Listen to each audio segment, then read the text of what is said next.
Bonjour, bienvenue sur l'Agora Santexpo Live d'Intersystem. Aujourd'hui, la thématique que nous allons aborder, c'est l'exploitation de la donnée de santé, de la théorie à la pratique. Pour comprendre les enjeux de l'architecture en santé d'aujourd'hui et de demain, j'ai invité un expert à me rejoindre. Bonjour Jean-Pierre. Voilà, donc Jean-Pierre Thierry, je suis conseiller médical de France Asso Santé, donc merci pour l'invitation. Je précise que j'interviens sans lien d'intérêt. Merci beaucoup d'avoir accepté cette invitation. Au cours de ces 150 dernières années, Jean-Pierre, l'humanité a doublé son espérance de vie. Sais-tu quelle est l'innovation qui a contribué à cette amélioration de l'espérance de vie? Très certainement ce qui a concouru à améliorer les conditions de vie.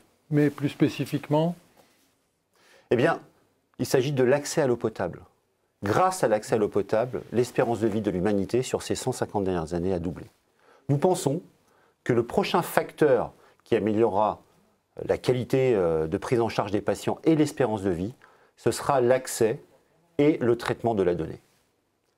C'est ce que nous allons voir dans un instant.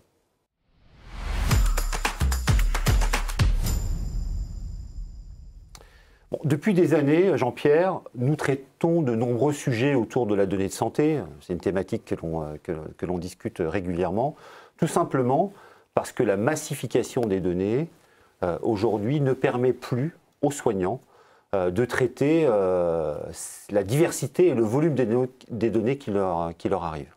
C'est pourquoi on voit arriver sur le marché de nouveaux outils basés sur l'intelligence artificielle ou le machine learning qui permet soit d'aider le soignant dans son diagnostic, soit parfois d'aller même jusqu'à la réalisation du diagnostic. Malheureusement, ce que l'on constate, c'est que ces innovations ne trouvent pas d'écho auprès des utilisateurs. Ou alors on reste vraiment sur de l'évaluation. On n'a pas encore atteint cette massification d'exploitation de ces nouveaux outils. Alors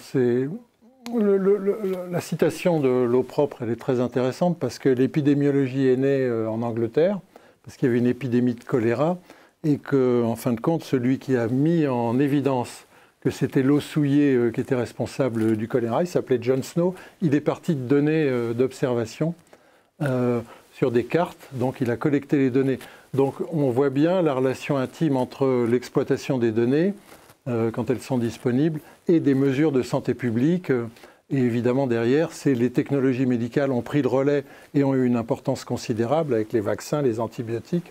Et aujourd'hui, effectivement, on est dans une phase où les données ont explosé, c'est-à-dire on est même submergé, et ça pose plusieurs types de problèmes. Un des premiers problèmes, on l'a vu avec la pandémie, c'est qu'il faut faire le tri et que toutes les données, tout ce qui est publié n'est pas obligatoirement, comme on dit, très robuste. Donc on voit bien quel va être le rôle des sociétés savantes et aussi des organismes d'évaluation technologie pour la validation des résultats des recherches cliniques, mais aussi la validation des outils d'aide au diagnostic ou d'aide à la thérapeutique qui vont faire appel à l'intelligence artificielle, au machine learning, au système expert. Donc finalement, le principal frein au développement de ces outils, c'est l'accès à la donnée.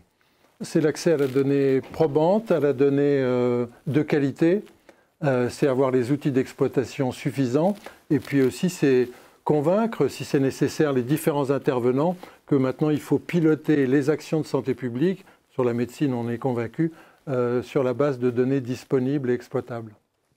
Donc, finalement, le vrai enjeu aujourd'hui, c'est de permettre, pour le développement de ces outils, d'avoir accès à de la donnée de qualité et structurée. Finalement, on aura mis la charrue avant les bœufs.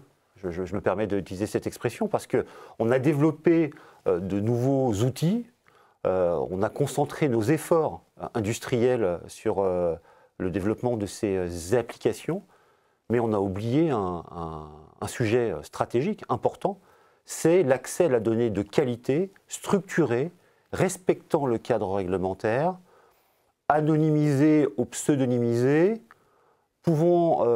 ayant des infrastructures techniques capables de traiter des grands volumes de données et de pouvoir les mettre à disposition des acteurs qui en ont besoin.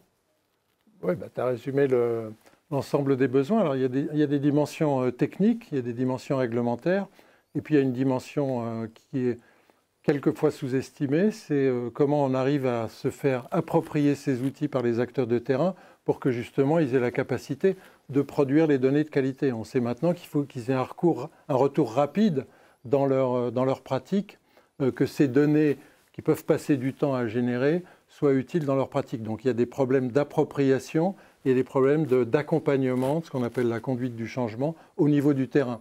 Donc simplement, si on projette des architectures très centralisées en se disant les données vont arriver sans avoir mobilisé le terrain, on a des déconvenus, ou alors ça va beaucoup moins vite que prévu. Mais on voit des initiatives émerger sur le marché. On voit la création du Health Data Hub, des projets de collaboration en France comme Hugo, donc les établissements hospitaliers de l'Ouest. On a évoqué ensemble le projet allemand qui s'appelle SMIS, qui est le regroupement de 9 établissements universitaires en Allemagne autour des données de santé. Donc il y a un vrai sujet de conduite de changement. Il y a une vraie dynamique dans la création de collaboration et d'outils qui permettent de consolider ces données. Mais on sait, ces données qui sont captées aujourd'hui, qui sont mises dans les entrepôts, on voit à la PHP, sont des données qui ne sont pas forcément structurées, qui n'ont pas nécessairement le consentement éclairé du patient, ce qui limite son exploitation. On sait qu'aujourd'hui, pour traiter ces données non structurées dans certains de ces entrepôts, les data scientists consacrent entre 80 et 90% de leur temps rien qu'à nettoyer cette donnée. Donc finalement, est-ce que ça a du sens de consacrer autant d'énergie, autant d'efforts à créer des entrepôts de données qui agrègent des données historiques, non structurées, sans référentiel commun. C'est-à-dire qu'il n'y a pas de référentiel entre Hugo, le HDH, la base de données de la PHP ou d'autres bases de données. Est-ce que ça a du sens aujourd'hui de le faire ? Je pense qu'il faut plutôt miser sur une complémentarité sans abandonner le cadre général où effectivement on a besoin d'une interopérabilité, on a besoin de données de qualité, sinon c'est comme disent les Anglais, c'est garbage in, garbage out. Donc on sera obligé de faire une gestion de données très, très précautionneuse et qui va demander énormément de ressources pour en fin de compte simplement essayer de contrecarrer les problèmes multiples de la saisie. Donc en réalité, on ne peut pas opposer les architectures centralisées et les développements qui sont plus proches du terrain parce que les deux sont indispensables.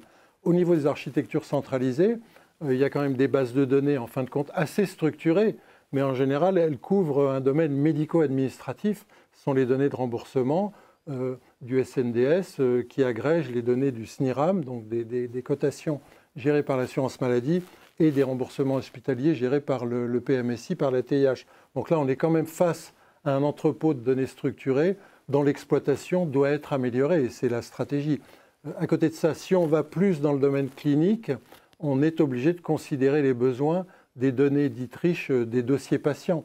Et là, on est face à une problématique beaucoup plus difficile parce qu'on retombe sur le problème des boucles de rétroaction pour que ça parle aux acteurs de terrain et que ce ne soit pas simplement des efforts pour remplir une base nationale sans savoir quelle est en fin de compte la finalité dans la pratique. Donc cette complémentarité, je pense qu'elle est retrouvée dans la stratégie du Health Data Hub qui est dans le temps d'agréger les différentes bases de données, mais ce serait, je pense, une erreur de freiner les initiatives de terrain, surtout si elles sont en masse critique, c'est-à-dire réunissant des établissements hospitaliers ou mieux des acteurs du secteur hospitalier, public et privé, et de la médecine de ville ou des acteurs des soins de ville de première ligne. Très bien. Mais finalement, donc, on voit aujourd'hui, en particulier le Health Data Hub, mais dans le cadre du programme Ma Santé 2022, comme tu le sais, il va y avoir un cadre d'interopérabilité contraint. Donc, la mise en place d'un code d'urbanisme informatique contraint va aider à cette interopérabilité, à ce partage d'informations. Mais finalement, est-ce que la solution, parce qu'on voit que les données historiques qui ne sont pas forcément structurées, même si elles ont du sens, dans le cas du SNDS, la base de données du SNDS, ça a du sens, mais sur les données médicales qui sont stockées aujourd'hui sur des différents entrepôts, sans référentiel commun, sans forcément avoir le consentement éclairé du patient. Est-ce que la solution, finalement, c'est pas de prendre la décision de repartir d'une page blanche et de recréer une base de données éparpillée ou centralisée, mais structurée, avec un référentiel commun, avec le consentement éclairé du patient, anonymisé ou pseudonymisé, et mise en place sur une infrastructure qui permettra son exploitation de façon... Est-ce que ce n'est pas plus simple que de perdre son temps à essayer d'exploiter de la donnée historique qui de toute façon sera toujours critiquée parce qu'elle ne répondra pas aux critères requis? Alors, on peut dire, pour prendre des exemples parlants, que si on est un tout petit pays qui part from scratch, par exemple un pays balte, on peut imaginer ce type de scénario. Dans les autres environnements, notamment des grands pays qui ont un historique de l'informatique de santé sur plusieurs décennies, je dirais casser la tirelire pour migrer d'un coup est quasiment pas envisagé en réalité. Ça pourrait être un scénario envisageable, mais déjà rien que ça demanderait des incitatifs que visiblement beaucoup de pays ne sont pas prêts à mettre, à l'exception de pays assez avancés. On pourrait citer le Danemark par exemple dans le cas de son plan de réforme. Donc c'est ce qu'il faudrait faire dans l'idéal. En pratique, on est plutôt sur des mécanismes de convergence et de migration qui seront d'autant plus rapides que les incitations, notamment financières liées à l'investissement, seront mises à niveau, ce qui n'est pas le cas dans beaucoup de pays aujourd'hui. Très bien. Bon, il y a une dynamique qu'on peut constater aujourd'hui qui est extrêmement positive et on peut espérer que grâce à ce projet, à cette dynamique Ma Santé 2022, la création du Health Data Hub, nous aurons à terme une base de données qui sera exploitable. Néanmoins, est-ce que finalement, on n'est pas en train d'adresser le mauvais sujet? Parce que avoir accès à la donnée historique, même de façon structurée, est-ce que c'est vraiment ça l'objectif, ou est-ce que nous ne devrions pas encourager la mise en place d'une infrastructure technique permettant d'agréger et d'exploiter de la donnée en temps réel? On le sait, aujourd'hui on le voit dans le cadre de la pandémie du Covid, on est toujours en retard parce qu'on ne fait que constater une situation ou des informations, en particulier auprès des patients, qui datent de la veille ou de l'avant-veille. Et ça, c'est ce qu'on a fait de mieux jusqu'à présent. Est-ce que l'objectif final n'est pas de pouvoir avoir accès à la donnée en temps réel pour, dans le cadre de la pandémie, suivre les informations minute par minute, heure par heure, mais également pour évaluer la mise sur le marché de nouvelles thérapies, comprendre quel est l'impact positif ou non de ce nouveau traitement, de suivre les patients à risque. On le sait, sur certains traitements, il y a des facteurs de risque pour le patient, de pouvoir suivre en mobilité les patients à risque, capter leurs informations en temps réel et agir si c'est nécessaire. Finalement, on dit que gouverner, c'est prévoir. Est-ce que l'objectif ne serait pas de créer une infrastructure temps réel, ce qui nous permettrait d'avoir de l'avance, finalement, par rapport aux autres expériences que l'on peut observer en dehors de la France? Alors, je dirais d'une façon générale, on a besoin du temps réel en médecine quand on est dans une situation d'urgence. Donc c'est là où commence à avoir un bénéfice d'avoir une observation temps réel. Alors ça peut être des signaux physiologiques, d'ailleurs ça peut être embarqué. Un défibrillateur implantable, par exemple, réagit en temps réel en fonction du signal qui est analysé par le processeur embarqué. Ça peut se justifier aussi quand on est dans une situation d'urgence au niveau d'un territoire, au niveau national, comme on le voit avec une pandémie. Après, on peut dire on a besoin d'avoir des données actionnables, plus rapidement actionnables dans des politiques de santé publique, mais on n'est pas systématiquement dans le temps réel parce qu'on est obligé d'abord d'observer l'évolution de critères et d'indicateurs sanitaires dans le temps, notamment si on est dans les maladies chroniques ou si on est dans les facteurs de risque. Néanmoins, on doit modérer un petit peu cette analyse parce que dans les meilleures organisations, par exemple, de soins primaires, qui sont un peu des prototypes, il y a quelques cabinets de groupe qui commencent, par exemple, le staff le matin avec des data scientists et qui observent la population qui a accepté avec son consentement pour essayer d'anticiper, pour voir si, par exemple, un diabète ne va pas être dégradé et donc, de façon proactive, dire au patient « venez nous voir » ou lui envoyer quelqu'un. Vous voyez, c'est assez prospectif ce que je dis, mais même dans la pratique courante, si je suis une patientèle, le temps réel peut se justifier. Et d'ailleurs, on le voit avec l'appropriation de la télémédecine, demain de la télésurveillance plus largement, on voit qu'il y a un intérêt effectivement à se rapprocher du temps réel. Au niveau de la santé publique, on est très très loin du temps réel, mais avoir une base actionnable en continu d'indicateurs est une chose qui est reconnue. Ça commence par des signaux faibles, si on veut, par avoir des signaux de pharmacovigilance. Évidemment, il ne faut pas attendre, après l'introduction d'un médicament, 1 an ou 2 ans. Si on a ça en 3 mois, ça peut être évidemment très intéressant. Donc il faut des outils à niveau. Très bien. Donc en fait, c'est complémentaire. C'est-à-dire que d'avoir accès à de la donnée historique de qualité structurée pour faire de l'analyse rétrospective, ça a du sens. Et sur certains cas, avoir du temps réel, ça a du sens pour suivre les patients à risque. On a des exemples. On connaît, toi comme moi, des exemples d'infrastructures qui ont été déployées. Moi, je pourrais citer des infrastructures qui ont été déployées avec des technologies intersystèmes.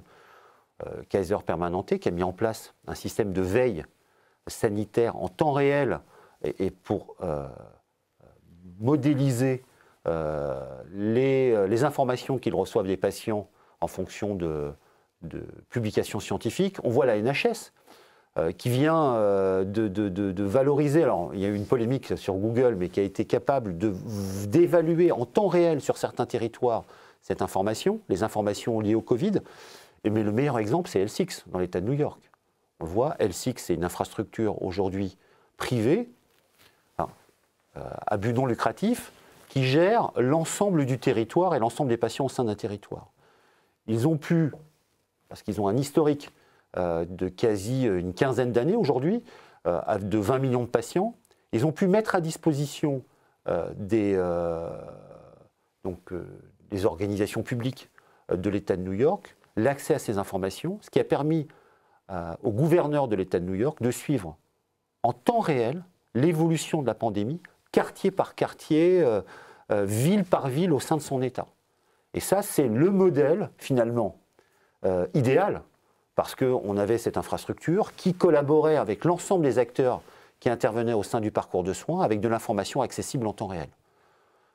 Si nous avions eu ce type d'outils déployés sur le territoire français, probablement qu'on aurait géré au départ de la pandémie les choses différemment, n'est-ce pas ?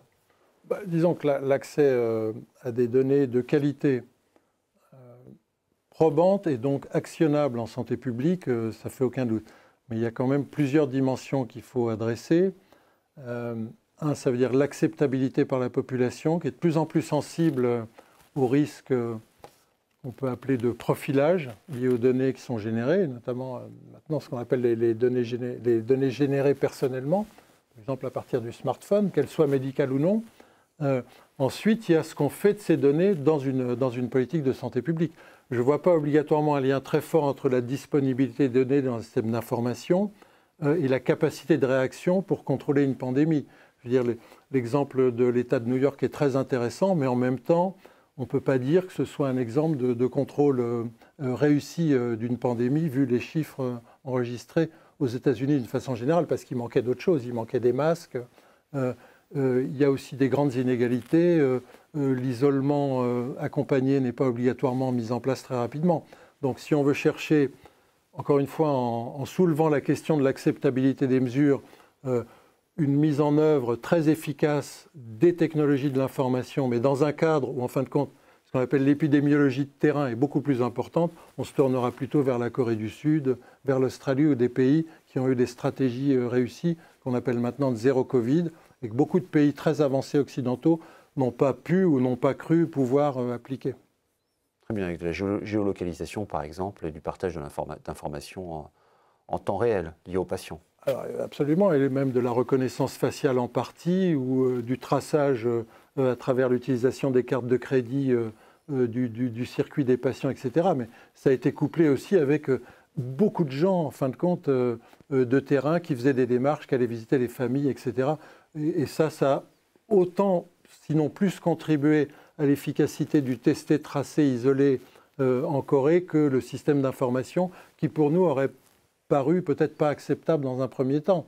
Mais on sait, notamment depuis le travaux des contrôles de l'épidémie en Haïti, par exemple, avec Pierre Roux, qu'il faut mettre beaucoup de gens sur le terrain pour utiliser très correctement le système d'information. S'il est en réel, c'est encore mieux.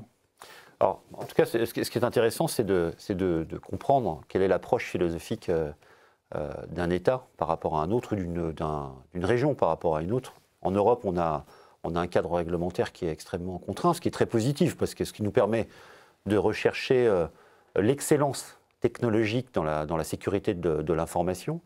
Mais pour revenir sur la data, on sait que donc, le fait d'accéder à de la donnée de qualité, structurée, a une valeur. On voit, il y a une publication dernièrement qui a été réalisée une étude qui a été réalisée par Ernst & Young qui évalue la valeur économique d'une donnée.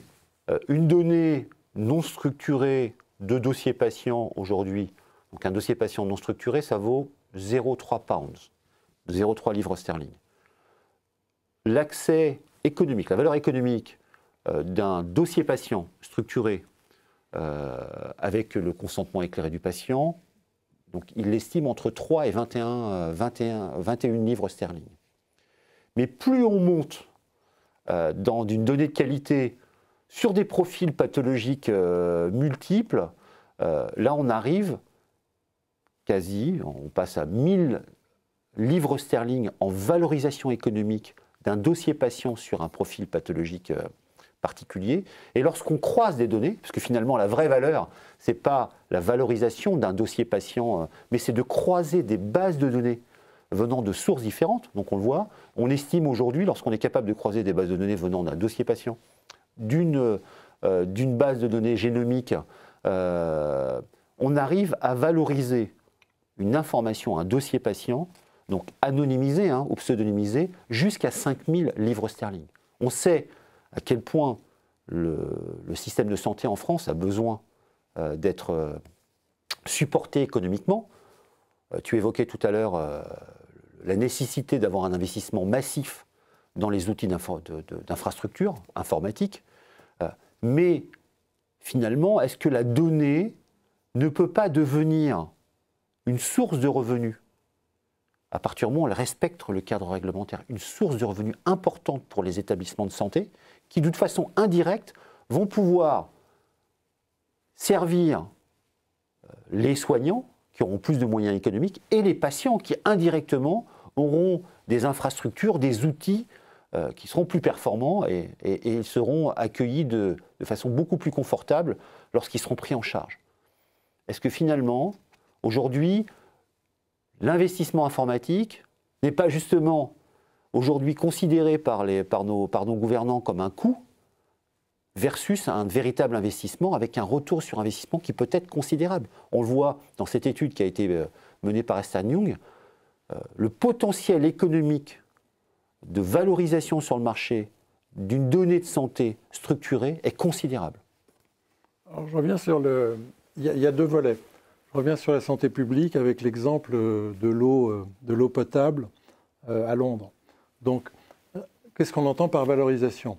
Si j'ai des données de santé publique qui me permettent de guider des interventions, et ça peut être des interventions médicales, ça peut être des interventions dites non pharmaceutiques, et ça peut être des interventions sociales. Je vais améliorer, encore une fois, les conditions de vie de ma population, et donc il y aura un gain économique parce qu'on sait que le niveau de santé de la population est complètement corrélé à sa capacité de création de richesse au niveau économique, et donc à la qualité de vie. Donc, je ne sais pas si c'est le premier volet qu'il faut garder en tête. C'est-à-dire que l'investissement, il est valable collectivement sur des interventions qui sont très larges et, par exemple, qui empruntent largement au domaine social. Donc, ce qu'on voit, par exemple, si on est obligé de faire un confinement, en réalité, par exemple, dans le cadre de la pandémie, le plus court possible. Et derrière, grâce aux données, je pourrais contrôler la pandémie et avoir une stratégie de zéro Covid. Et les pays qui ont fait ça, aujourd'hui, n'ont pas de décroissance forte de leur PIB, contrairement aux autres. Et après, l'autre volet auquel tu fais référence, c'est plus lié au transfert de technologie à l'innovation. Donc, aussi bien dans le premier cas que dans le deuxième cas, on aura besoin d'une forte acceptabilité des patients, parce que c'est assez simple de poser cette question de la valeur des données, mais simplement il faut raisonner sur l'ensemble de la chaîne de valeur. Donc il y a les établissements, il y a les patients, les données appartiennent aux patients, et ensuite il y a dans quelles conditions, à partir de données structurées et fiables, je pourrais améliorer le transfert de technologie et dans des bonnes conditions, avoir des innovations thérapeutiques dont les patients bénéficieront au final. Donc là, il faut balayer l'ensemble de la chaîne de valeur, revenir à un cadre réglementaire sur la protection des données. Je pense que les associations de patients sont de plus en plus intéressées par la trajectoire des données personnelles les concernant. Donc elles veulent par exemple que les données, y compris des essais négatifs, soient publiées, ce qui n'est pas toujours le cas. Elles veulent avoir un droit de regard et être impliquées, si possible, dans le choix des critères de la recherche. Donc, au-delà de cette simple présentation assez factuelle de combien ça coûte de valoriser des données structurées... Combien ça rapporte? Combien ça rapporte, oui, effectivement, mais il faut d'abord investir. Le débat, notamment avec les associations de patients, devrait être sur l'ensemble de la chaîne de valeur. Et si ça permet d'améliorer l'offre d'innovation dans un cadre national comme en France, qui est un des objectifs, pourquoi pas? Mais l'ensemble de ces volets doivent être parfaitement décrits et compris en toute transparence avant de mettre un prix sur la valeur de la donnée structurée, un peu comme on l'a vu dans cette étude. Il faut savoir ce qu'il y a derrière.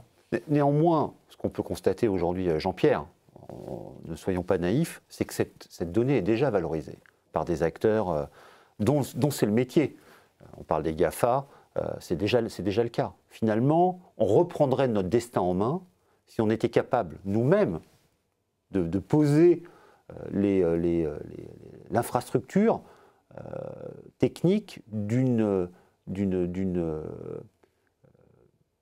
permettant d'exploiter cette donnée de façon active et d'en maîtriser en fait l'usage. Aujourd'hui, ce n'est pas le cas. Non seulement on n'a pas le retour économique de la valorisation de ces données, mais en plus on ne maîtrise pas son exploitation. Donc le fait de réinvestir, de mettre en place une infrastructure technique respectant le cadre réglementaire, permettant d'accéder à de la donnée historique, structurée et temps réel parfois, permettra de servir l'intérêt des patients, l'intérêt des soignants et de valoriser économiquement ces données qui permettront d'avoir des moyens supplémentaires aux établissements de santé, mais également pour les patients, pour investir dans de la recherche médicale, pour améliorer leur prise en charge.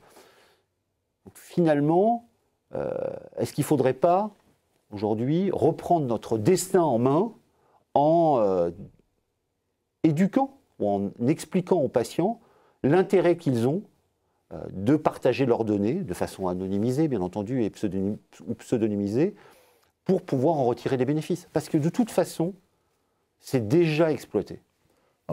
La position traditionnelle des patients et des usagers, c'est faire don des données sans contrepartie, enfin autre qu'un espoir évidemment légitime que ce don de données fera avancer la science et donc permettra de mettre au point les innovations. C'est ce que néanmoins, à partir de cette position, revoir l'ensemble de la chaîne de valeur, c'est tenir compte aussi d'une dérive, en fin de compte, quelquefois dans la valorisation finale par les industriels à partir de ces données qui ont été données.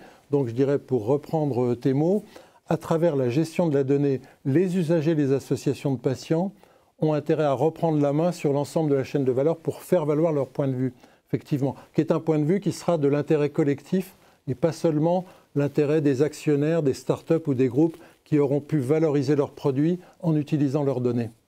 Donc, ce que je constate, alors, dans l'intérêt de tous, dans un intérêt collectif, et aujourd'hui, ce que je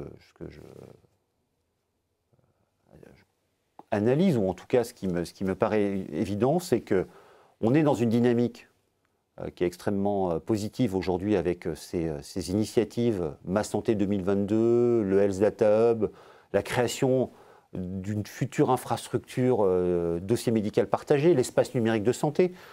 Donc on est dans une très bonne dynamique, mais le véritable objectif, pour moi, c'est de mettre en place une infrastructure permettant d'atteindre en fait cette destination qui est le partage, l'exploitation et la valorisation de ces données dans l'intérêt collectif. Pour ça, il faut une infrastructure qui soit capable de capter, donc il faut éduquer les soignants et les patients, mais les soignants à informer ou à remplir les dossiers patients de données de qualité de façon structurée. Il faut pouvoir agréger ces données, les mettre à disposition, les anonymiser, les pseudonymiser, les distribuer de façon industrielle.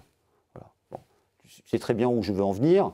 Intersystème, c'est notre métier d'exploiter cette donnée, de faciliter auprès des différents interlocuteurs et de répondre à ces enjeux dont ils n'ont pas forcément conscience aujourd'hui. Parce qu'ils considèrent que les investissements qu'ils sont en train de mener auprès de leurs dossiers patients ou sur des plateformes territoriales de coordination de soins, ce sont des investissements qui sont encouragés par une stratégie nationale sans en voir finalement la finalité. La finalité, c'est de pouvoir valoriser, de mieux prendre en charge les patients, de donner plus de moyens aux soignants en ayant la capacité de maîtriser cette donnée, ce qui n'est pas le cas aujourd'hui. On peut être d'accord avec ça. Je dirais, à travers Intersystème ou à travers d'autres acteurs, il est encore plus important qu'avant de regarder les meilleures réalisations au plan international et les facteurs clés de succès dans toutes les dimensions possibles. Merci beaucoup Jean-Pierre pour cet échange instructif. J'espère que vous aurez pris plaisir autant que moi à partager sur cette thématique que je considère être une thématique d'actualité et d'avenir. Je vous remercie et je vous souhaite une bonne journée.